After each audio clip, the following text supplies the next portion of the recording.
The story's a little funny, but also a little bit aggravating. I think you're gonna like it. After I'd been in Nashville for 2 or 3 months, I was singing one night at a place where I worked, and there was maybe 100, 125 people in the room. It was a busy room, and I sang my heart out. I killed it. I was singing a country song because, well, Nashville, and when I was done, the place went nuts. They were clapping, some of them stood up, some of them were shouting, some people came across the room to shake my hand and to ask me where I was from and what my name was. And then one guy walked up, and I saw him coming. He was coming in hot. I still remember him. He was probably in his mid-70s. He was wearing a burgundy members-only jacket, like long after members-only jackets were cool, and like before they were cool again. And he says, "Hey, can I tell you something about your singing?"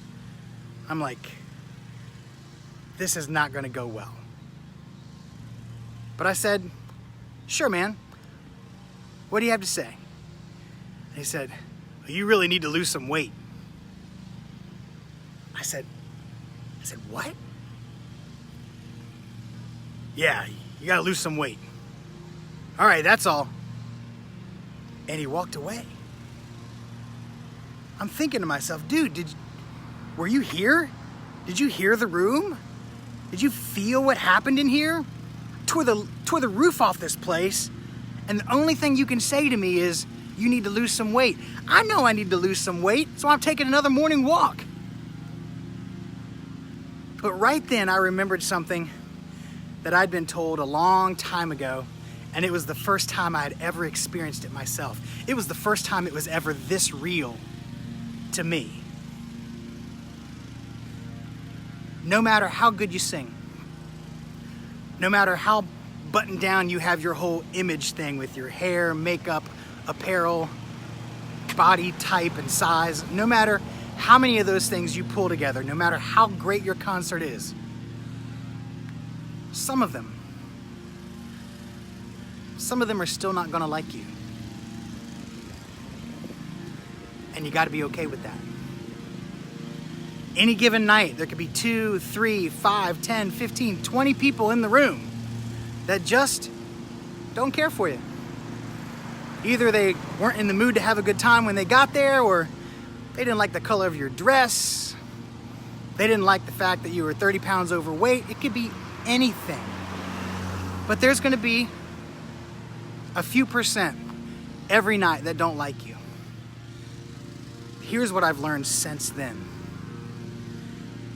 If that 5% of the room that has some sort of angst, if that 5% of the room, if they are enough to keep you from going onto that stage and doing something that you say you are passionate about, then maybe you weren't as passionate about it as you thought. Don't worry about that 5%. Focus on the 95% of the people that came there to have a good time, that came there to hear great music, that came with an open mind, ready to receive what you were giving. This is your opportunity to change their life. This is your opportunity to love them from the stage like no one ever has. Focus on the 95%. Be totally fine with that 5% that's just not gonna like you. Gotta let it go. There's something about us as artists that needs that seal of approval on what we do. It really is one of the reasons we take the stage. It's the reason we move somewhere like Nashville, Tennessee.